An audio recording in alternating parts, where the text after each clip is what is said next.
Olá, meu nome é Renato Sabatini, eu sou professor de Informática em Saúde, sou também vice-presidente, membro fundador e diretor de educação do Instituto HL7. HL7 quer dizer Health Level 7, é aquele sétimo nível de interoperabilidade do padrão de redes, ISO-OSI. E ele é uma organização internacional, presente em mais de 60 países, e aqui no Brasil também através do Instituto HL7 Brasil. HL7 são padrões de interoperabilidade, padrões de representação e troca de informação entre sistemas de saúde. E é sobre isso que eu vou falar aqui hoje, brevemente, para vocês. Interoperabilidade é uma palavra um pouquinho difícil de pronunciar, mas ela é fundamental para qualquer sistema de saúde. Ela permite que os dados sejam centrados no paciente, ou seja, eu, você, qualquer pessoa tenha os seus dados segregados em prontuários isolados, sejam eles em papel ou eletrônicos, e isso é muito ruim, traz muitos problemas para o próprio sistema de saúde. Então, a interoperabilidade é uma coisa que é desejável. Muitos países têm projetos estratégicos de saúde digital ou e-saúde, onde a troca de informações através do uso de padrões consensuais, nacionais ou internacionais, é implementada para que todos os cidadãos tenham um registro unificado dos seus problemas de saúde, atendimentos, etc. Além disso, a interoperabilidade permite que o sistema funcione como um sistema.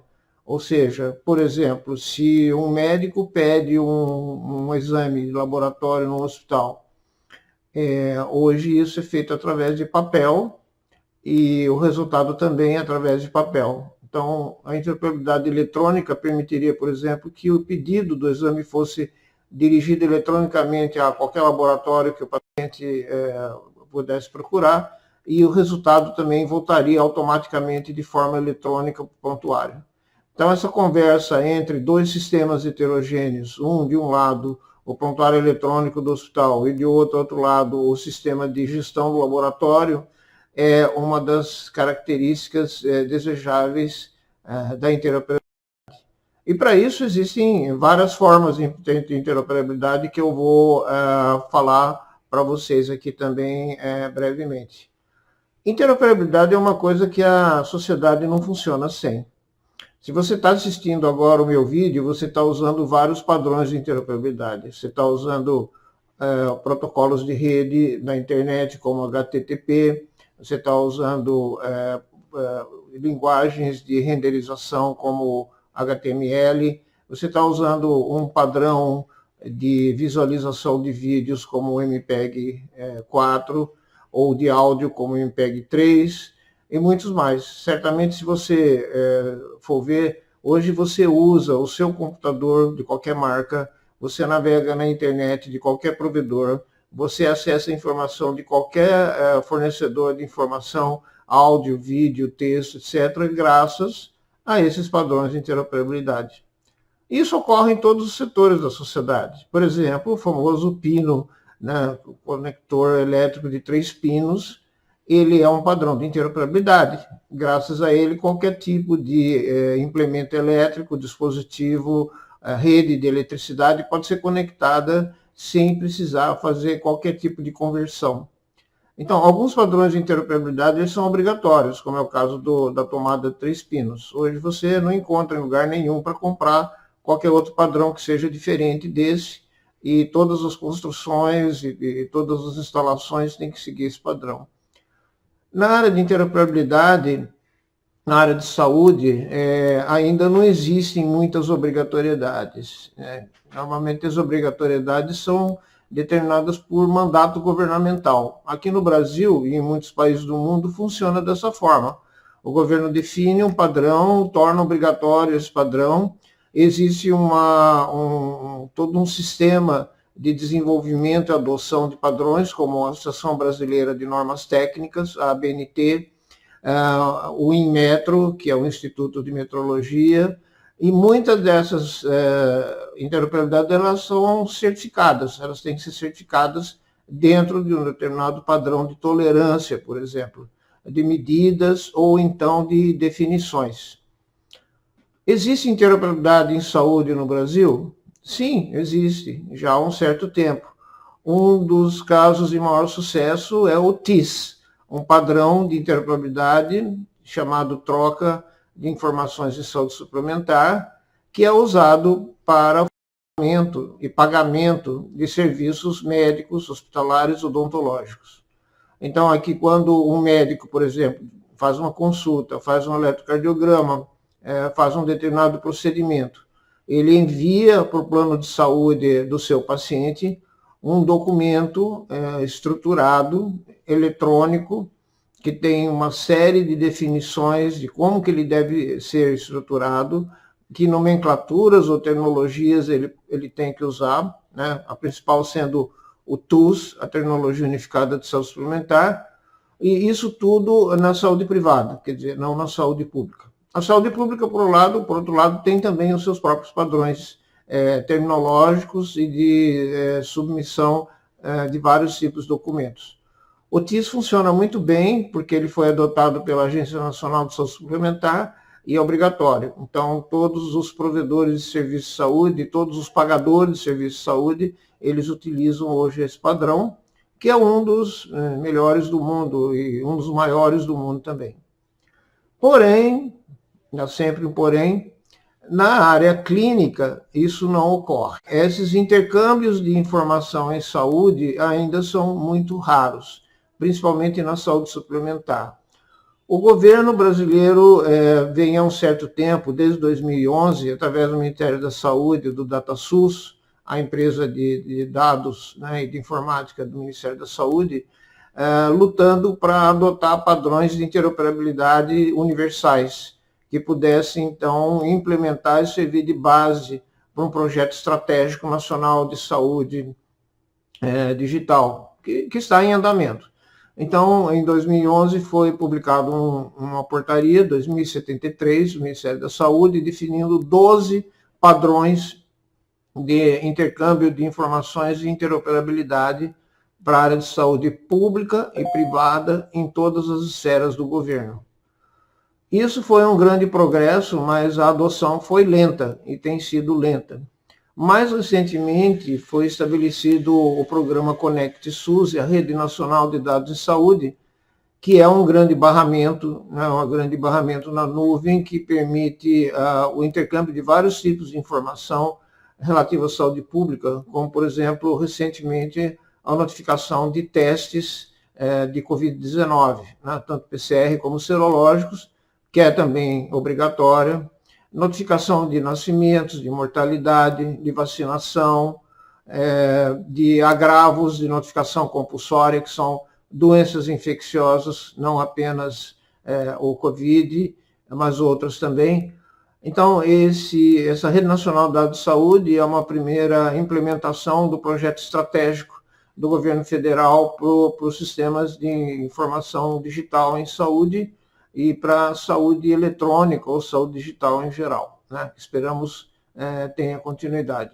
Muitos desses padrões utilizam, então, como eu disse, o HL7, que é a maior entidade desenvolvedora de padrões de interoperabilidade no mundo. Ela tem centenas de padrões diferentes, e o mais recente, que são padrões de mensagens entre sistemas, é o chamado FHIR, que é FHIR, que quer dizer Fast Healthcare Interoperability Resources, ou recursos rápidos de interoperabilidade em saúde. A Rede Nacional de Dados de Saúde, por exemplo, utiliza o FHIR, né?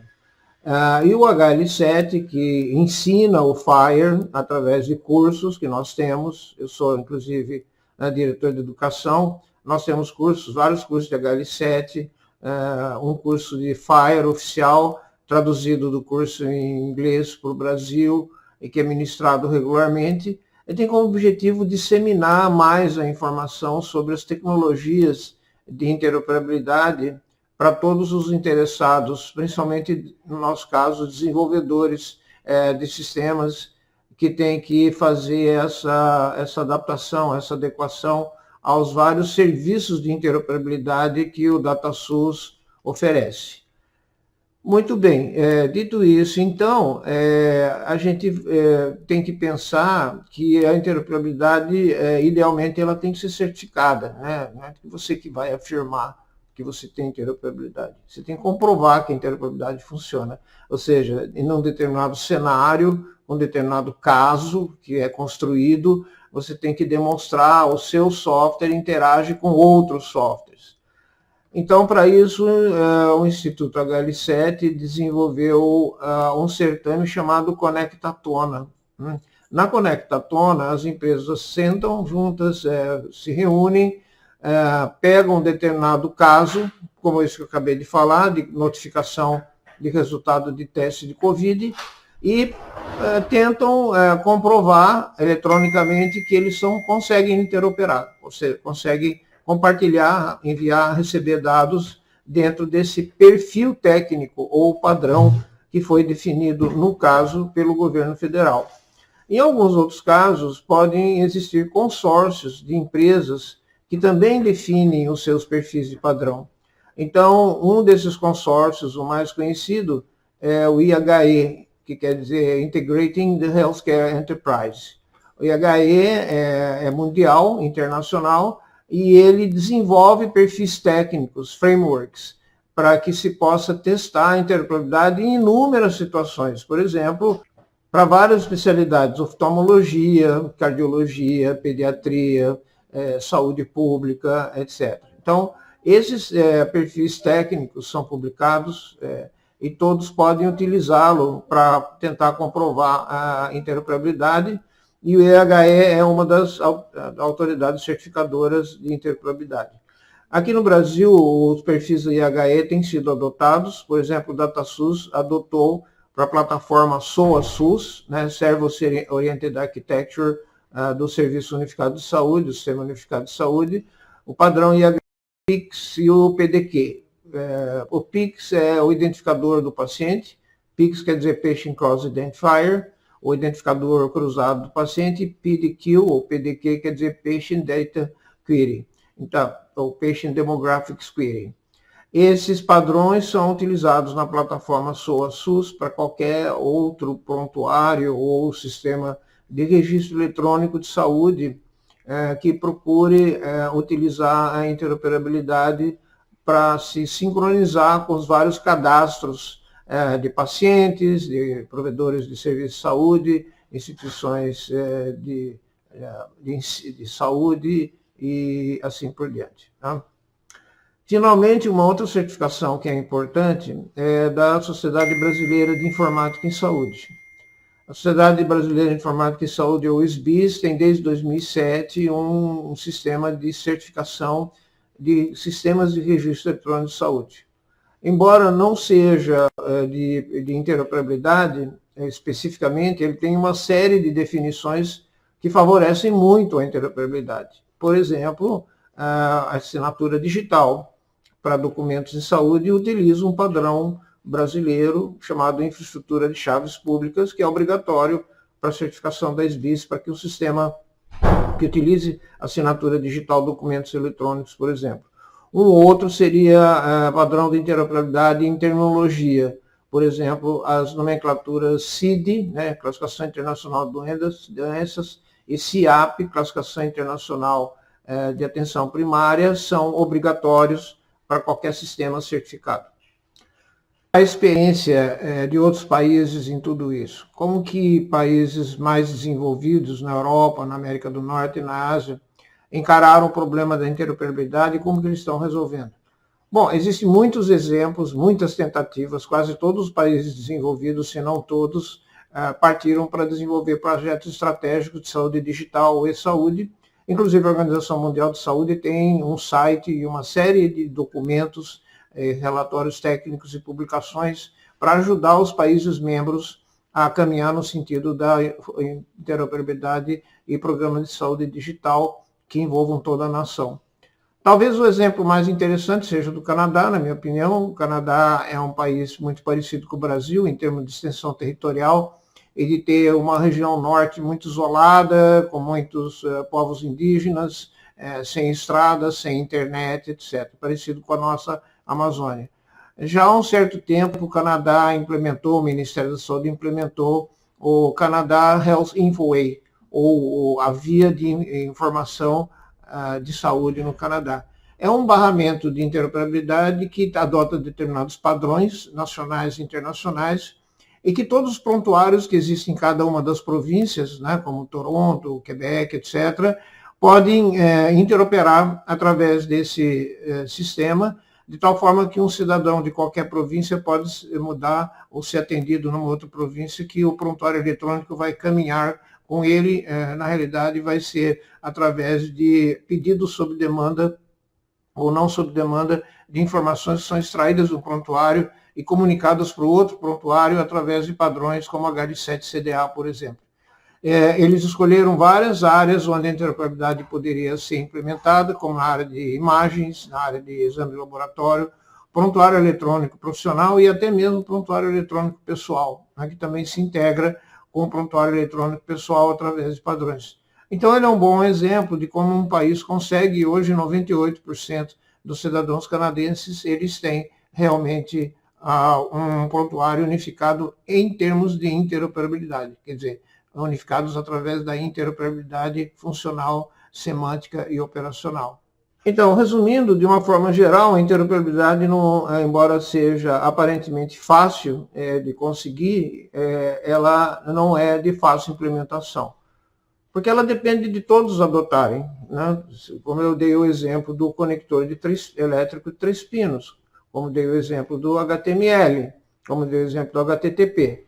A internet não existiria sem esses padrões. Da mesma forma, os sistemas de informação em saúde, que utilizam sistemas heterogêneos em cada uma das entidades de saúde, né? Cada um tem o seu prontuário desenvolvido de forma diferente, nunca vamos ter um software único. Então, para que ocorra a troca de informações de várias maneiras, né, como a funcional, a semântica, a operacional, entre esses sistemas, a única solução é adotar padrões consensuais de interoperabilidade.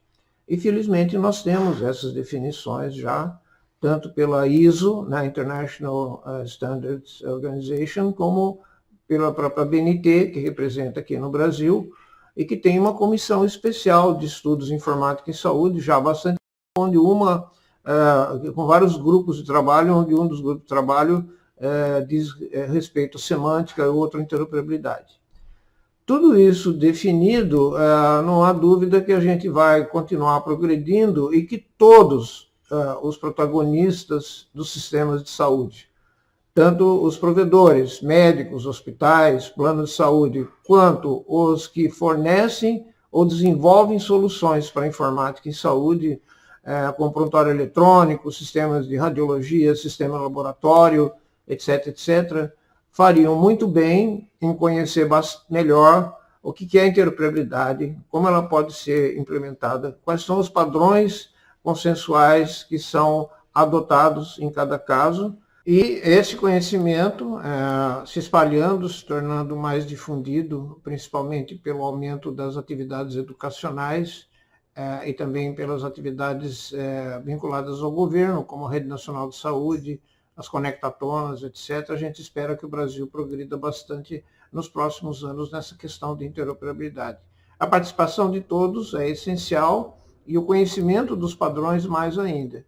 Nós, da HL7, estamos sempre à disposição para ajudar todos aqueles que querem entender melhor e quiserem aplicar também nos seus trabalhos, nos seus desenvolvimentos, etc. Bem, era isso que eu queria falar sobre interoperabilidade, o que é, e esperamos que você possa participar de uma próxima palestra nossa sobre o tema.